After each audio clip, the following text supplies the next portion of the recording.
The cargo bay of the Celestial Wanderer hummed with the usual rhythm of deep space travel. Annie wiped her hands on her maintenance jumpsuit, surveying the dozens of sealed containers that had just been loaded from the supply station at Kepler 442. She was the only human aboard this vessel, surrounded by a crew of 7 different alien species, each brilliant in their own right, but utterly baffling when it came to certain basic concepts. Another delivery of raw supplies, chittered Vexithor, the ship's Zentari engineer, his forearms gesturing dismissively at the containers. Nutritional pastes, protein blocks, mineral supplements, standard fare. Annie frowned as she pried open one of the containers. Inside were vacuum-sealed packages of what looked like gray sludge, labeled with nutritional content, but nothing else. Another container held crystallized protein structures that resembled rocks more than food. A third contained dehydrated algae sheets that crumbled at the slightest touch. "This is what you've been eating?" Annie asked, unable to hide the horror in her voice. The ship's captain, Massey, a tall, elegant Peruvian with luminescent blue skin and eyes that reflected starlight, approached. With his characteristic grace, he had always been kind to Annie since she joined the crew 6 months ago, treating her observations about human culture with genuine curiosity rather than dismissal.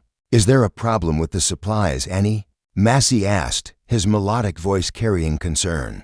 "The nutritional analysis indicates they contain all required elements for sustaining biological functions." Annie held up one of the gray paste packets. "Massey, this isn't food. This is survival rations at best.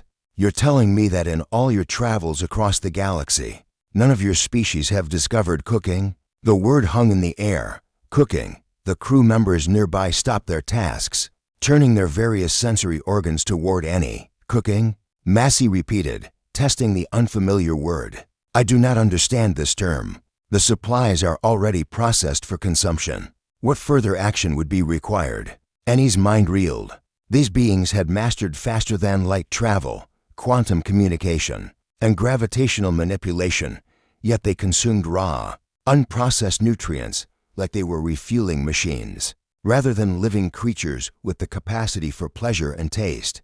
"Give me 2 hours," Annie said, a determined spark igniting in her chest. "Don't eat anything yet.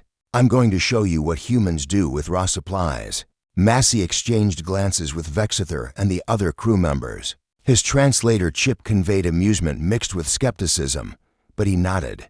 "Very well. We shall observe this human custom you call cooking." Annie commandeered the ship's small galley, a space primarily used for reheating pre-processed meals, and began her work. She requisitioned water, heat sources, and basic utensils from the engineering bay. Then she returned to the cargo hold to assess what she had to work with. The protein blocks could be reconstituted. The algae sheets, when properly treated, might serve as a vegetable substitute.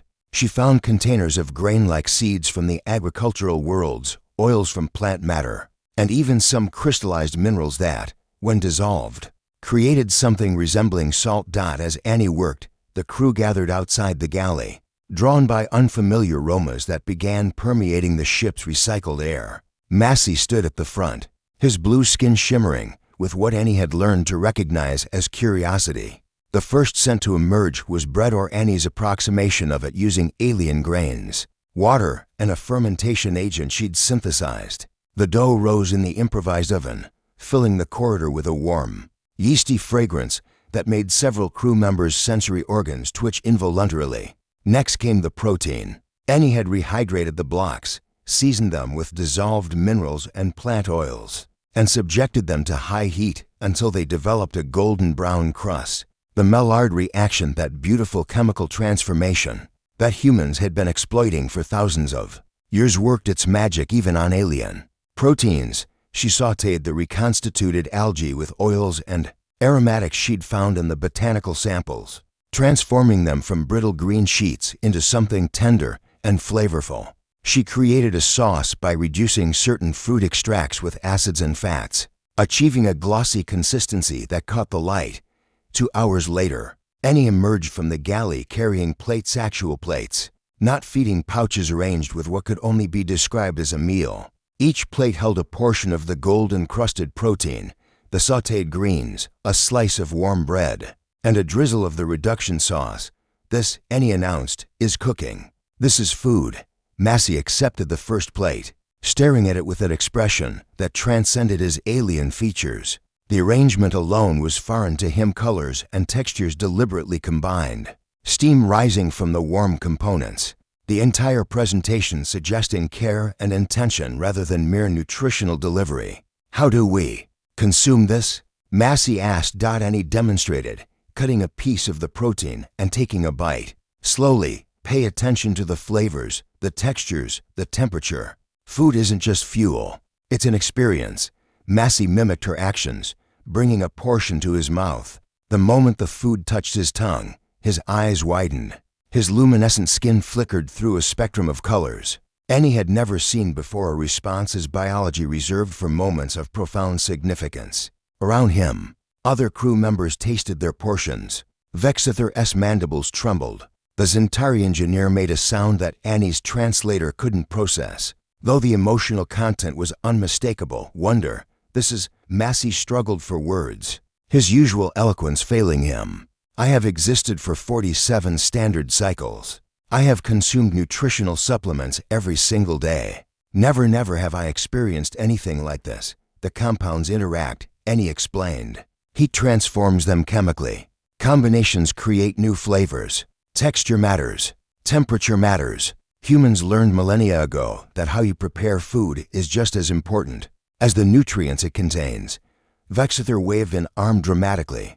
This changes everything. If such transformation is possible with basic supplies, imagine the implications for long-duration voyages, for colony establishment, for quality of life across all species. Massey set down his empty plate with a reverence usually reserved for sacred artifacts. He approached Annie, his towering form somehow conveying humility. Annie, human crewmate, you have given us something I did not know we lacked. For all our technological advancement, we have been consuming existence rather than savoring it. Annie smiled, touched by the genuine emotion in Massey's voice. Captain, on Earth we have a saying, breaking bread together. Sharing a meal isn't just about nutrition. It's about connection, about taking time to acknowledge that we're not just machines. We're beings capable of finding joy in simple things.